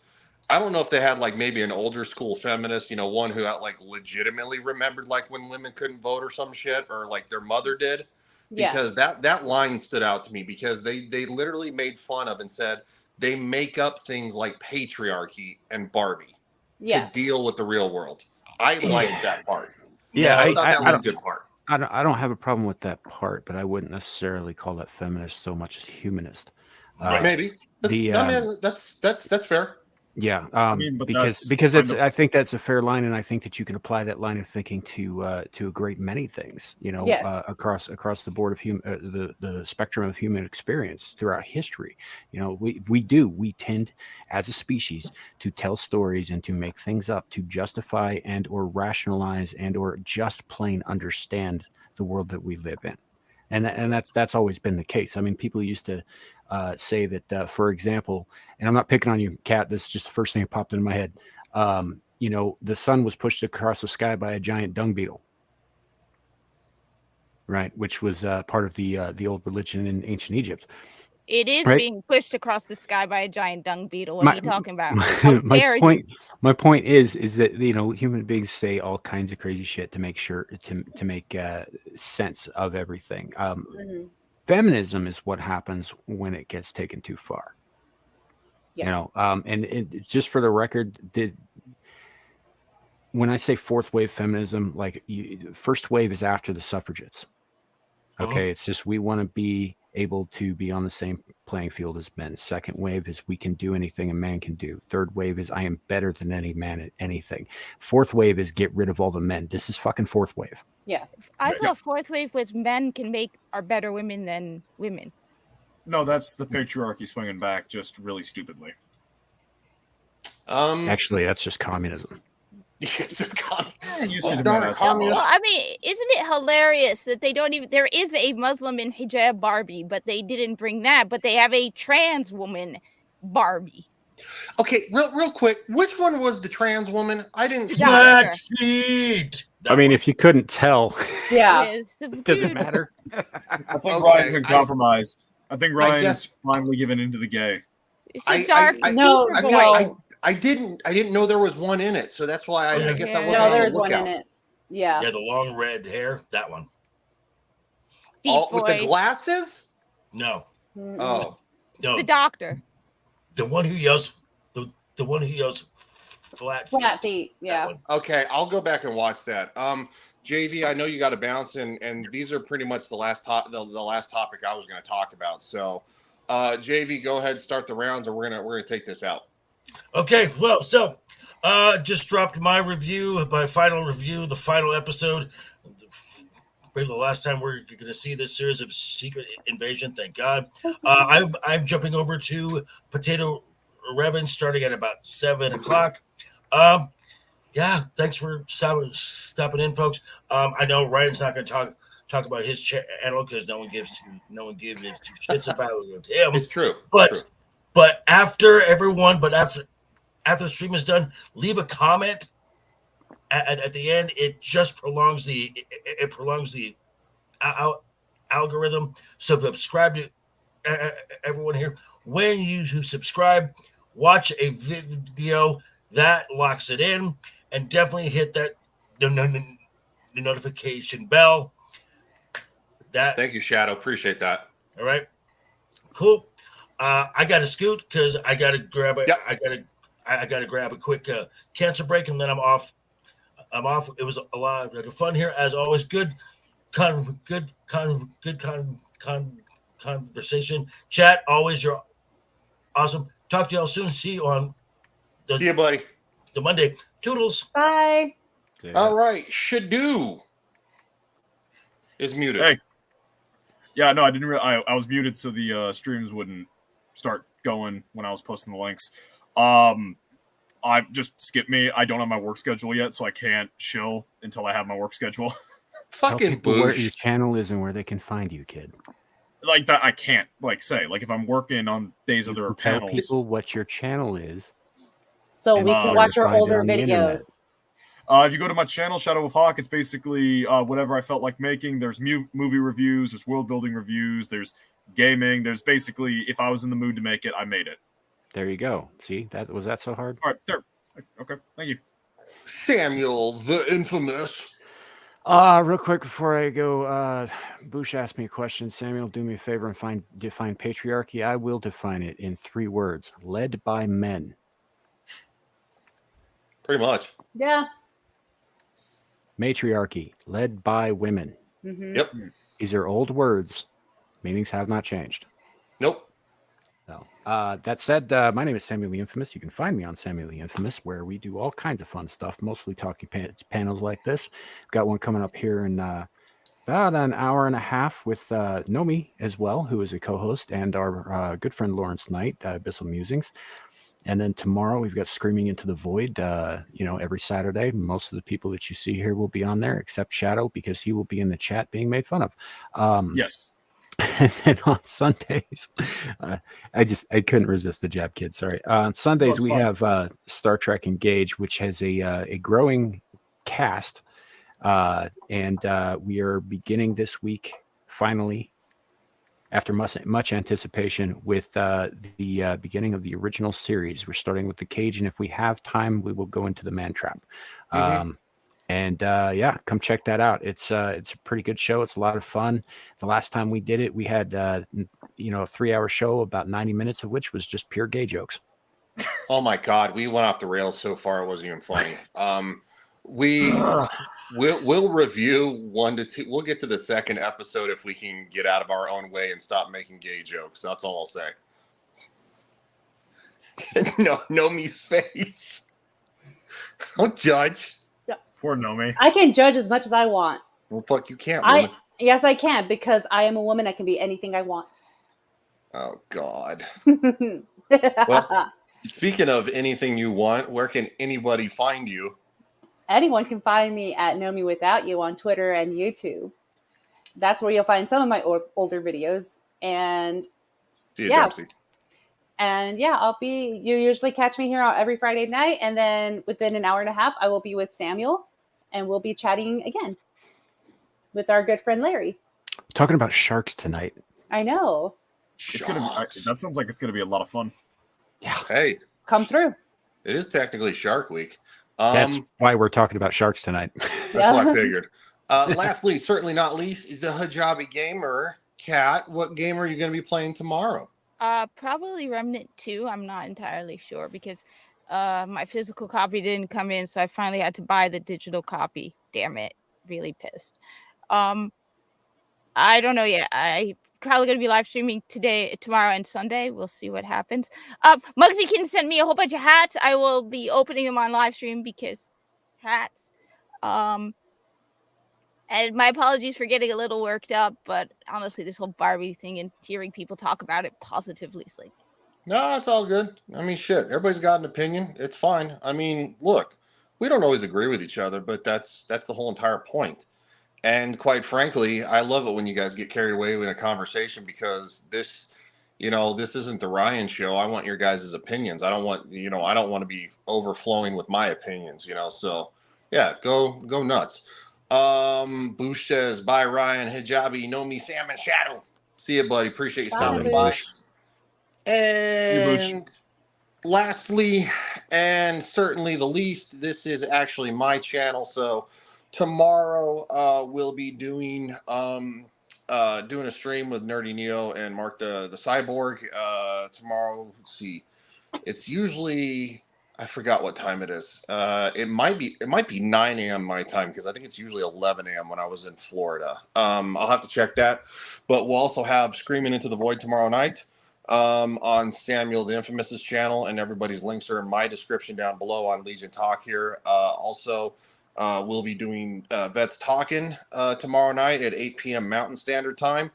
Yeah, that's right. Okay, sorry. I'm like freaking trying to figure shit out. And on Sunday we'll be doing Star Trek Engage. Myself, Samuel, Kat. Obviously we're starting the original series. So I just didn't know we were watching The Man Trap too. So I gotta go watch that now. Yeah. If you want to stick around for a minute after we close out, I actually did have some questions about that I wanted to ask you, Kat. And that should and then of course Monday night Game of Thrones season 4 episode number 8 with Nomi, Shadow, and Tyler the Redbeard, Mr. Grant Gregory, and JD, and sometimes Lily. Yeah, Lily. She might have homework, so I don't know if she'll be able to make it, but hopefully she can. With that said, we appreciate you guys, and we'll talk to you guys next time. See you guys. Toodles.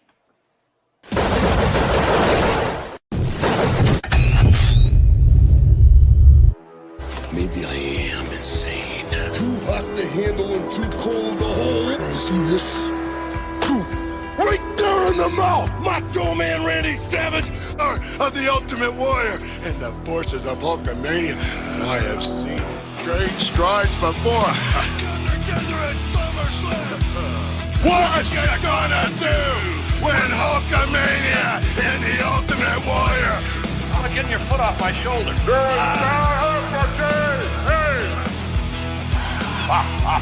Well, there you have it. I still haven't found. Here's the next champion. Don't worry about Vanna White.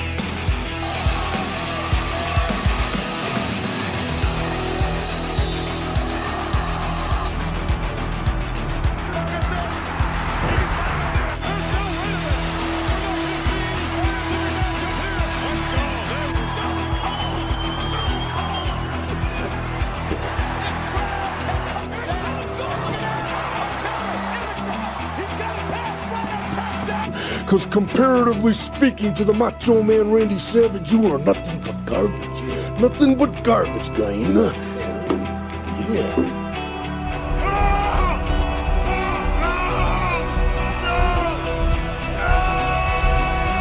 Oh, yeah!